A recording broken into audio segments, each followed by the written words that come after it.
میو، جسے میواتی بھی کہا جاتا ہے، یہ ایک مسلم میناس کمیونٹی ہے۔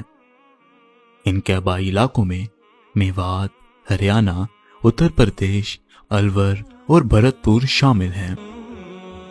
یہ لوگ ان علاقوں میں صدیوں سے آباد ہیں اور موجودہ پاکستان میں یہ قبیلہ زیادہ تر قصور، لاہور، سیالکوٹ، شیخوپورہ، ناروال، ننکانہ صاحب، ملتان اور کراچی وغیرہ میں پایا جاتا ہے۔ یہ ایک راجپوت قبیلہ ہے اور ان کی زیادہ تر آبادی اب مسلمان ہے۔ ایک اندازے کے مطابق ان کی موجودہ آبادی 20 لاکھ سے زیادہ ہے۔ ان کی اپنی ایک زبان ہے جسے میواتی کہا جاتا ہے۔ میواتی زبان ہریانوی اور راجستانی زبانوں سے ملتی ہے۔ اردو اور میواتی میں بھی بہت سی مشترک خصوصیات ہیں۔ میواتی زبان پر بہت سارا ادبی کام ہو چکا ہے، جیسا کہ شاعرانہ گیت اور ضرب المثل وغیرہ۔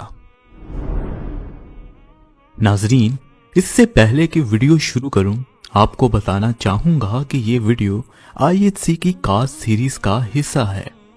اب تک ہم الحمدللہ 42 قوموں کی تاریخ پر ویڈیوز بنا چکے ہیں اور مزید کئی قوموں پر انشاءاللہ ویڈیوز بنائیں گے، اس لیے IHC کو کائنڈلی جلدی سے سبسکرائب کر لیں۔ شکریہ۔ ناظرین، ایک روایت کے مطابق 15ویں صدی سے 17ویں صدی عیسوی کے درمیان مغل بادشاہ اورنگزیب کے دور حکومت تک ان کے آباء و اجداد نے اسلام قبول کرنا شروع کیا تھا، لیکن انہوں نے اپنی قدیم ثقافتی شناخت کو برقرار رکھا۔ لیکن بعد میں مسلمان ہونے کے بعد انہوں نے بہت سی ہندوانہ روایات کو چھوڑ دیا۔ ناظرین، 15ویں صدی سے پہلے میو قبیلے کے لوگ ہندو تھے۔ کچھ ذرائع کے مطابق میو کمیونٹی کا تعلق مینا برادری سے ہے، جو کہ مختلف ہندو قبیلوں سے مل کر بنی تھی۔ میوات کے ہندو باشندے انہی کھشتریا ذاتوں سے تعلق رکھتے ہیں جن سے اسلام قبول کرنے سے پہلے میو کا تعلق تھا۔ 1527 میں بابر نے 1 لاکھ آدمیوں کی ایک راجپوت فوج کا سامنا کیا۔ اس فوج کی کمان حسن خان میواتی کر رہا تھا، جو کہ میو حکمران تھا۔ اس جنگ کا نام کانوا تھا۔ اگرچہ بابر نے کانوا کی جنگ جیت لی، لیکن میو قوم اس جنگ میں بہت بہادری سے لڑی۔ حسن خان میواتی کانوا کی لڑائی میں مارا گیا، جبکہ اس کا بیٹا طاہر خان مغلوں کے قبضے میں آ گیا۔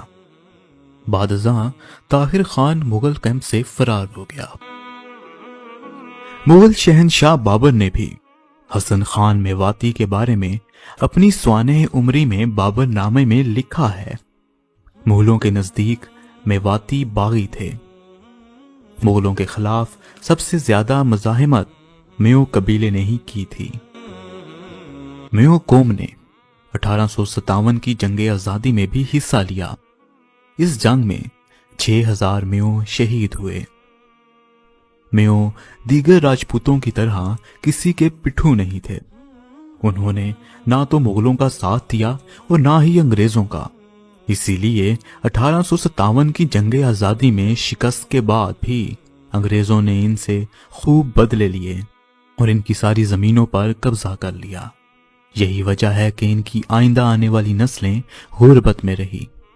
ان میں خودداری کوٹ کوٹ کر بھری ہوئی ہے۔ ناظرین، راجستانی میو قبیلے کے لوگ دونوں ہندو اور مسلم نام رکھتے ہیں، جیسے کہ رام خان یا شنکر خان۔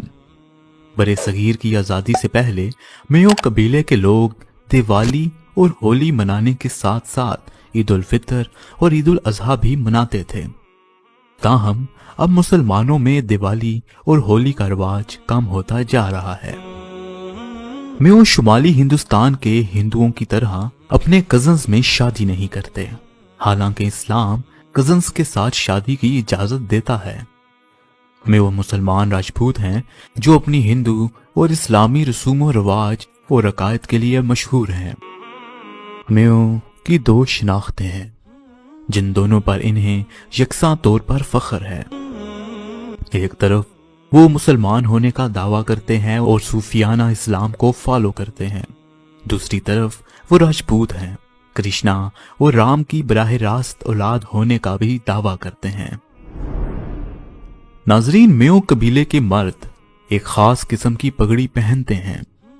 ان کی عورتیں عام طور پر برقع نہیں پہنتی بلکہ سر پر دوپٹہ کرتی ہیں۔ وہ ہندوؤں کی طرح کزن میں شادی نہیں کرتے۔ بہت سے خاندان اپنے بچوں کو آج بھی ہندو ناموں سے پکارتے ہیں، مثال کے طور پر امر سنگھ، چاند سنگھ، سہراب سنگھ، رام خان اور شنکر خان میو وغیرہ، جن میں خان جیسی کنیتیں ان کی مسلم شناخت کے اظہار کے لیے شامل کی گئی ہیں۔ روایات کے مطابق میو قوم کو 53 گوتوں میں تقسیم کیا گیا ہے۔ یہ تقسیم 13ویں صدی میں عظیم میو حکمران کاکو رانا بلوٹ میو نے کی تھی۔ 1901 میں میو کی کل آبادی 3,74,923 تھی، جس میں سے 1,47,198 یعنی 39% پنجاب میں، 1,68,596 یعنی 45% راجستھان اور بقیہ 59,129 یعنی 16% یو پی میں پائے جاتے تھے۔ 1984 میں ان کی آبادی 20 لاکھ سے زیادہ تھی۔ 16ویں صدی میں اس قبیلے کے کچھ لوگ ڈیرہ غازی خان میں آ کر آباد ہو گئے تھے۔ ان کا باقی میو قبیلے سے رابطہ ختم ہو گیا تھا۔ اس خطے کے زیادہ تر میو اپنے آپ کو جاٹ سمجھتے تھے اور سرائکی بولنے والے تھے۔ 1947 میں ضلع الور اور بھرت پور سے ہزاروں میو کو بے گھر کر دیا گیا، کئی ہزار مارے گئے، وہ گڑگاؤں شفٹ ہو گئے اور بہت سے پاکستان چلے گئے۔ اس تشدد میں بھرت پور کے شہزادے بچو سنگھ نے اہم کردار ادا کیا۔ الور اور بھرت پور میں میو کی آبادی میں زبردست کمی آئی۔ کئی پرانی مساجد اب بھی وہاں موجود ہیں۔ گاندھی جی نے ضلع نوح میں دھسیرا گاؤں کا بھی دورہ کیا اور لوگوں سے درخواست کی کہ وہ ہندوستان نہ چھوڑیں۔ گاندھی جی کی وجہ سے کچھ میو وہیں رہ گئے، لیکن بعد میں زیادہ تر پاکستان ہجرت کر گئے۔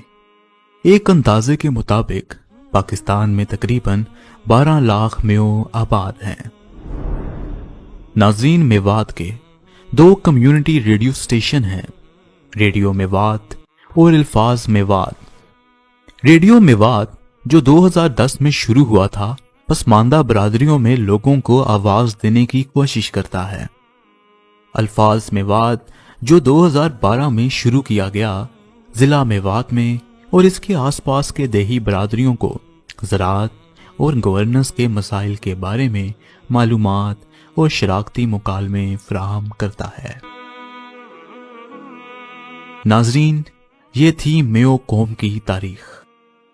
اس کے ساتھ آج کی ویڈیو کا اختتام کرتا ہوں۔ ISC کی کاسٹ سیریز ابھی بھی جاری ہے۔ اگر آپ اپنے قبیلے یا قوم پر ویڈیوز بنوانا چاہتے ہیں تو کمنٹ باکس میں ضرور لکھیں یا پھر ISC کے فیس بک پیج پر میسج کر دیں، اور پلیز کمنٹ باکس میں ایک دوسرے کو گالی مت دیں بلکہ دلیل کا استعمال کریں، اس سے آپ کی صحت پر اچھا اثر پڑے گا۔ شکریہ، خدا حافظ۔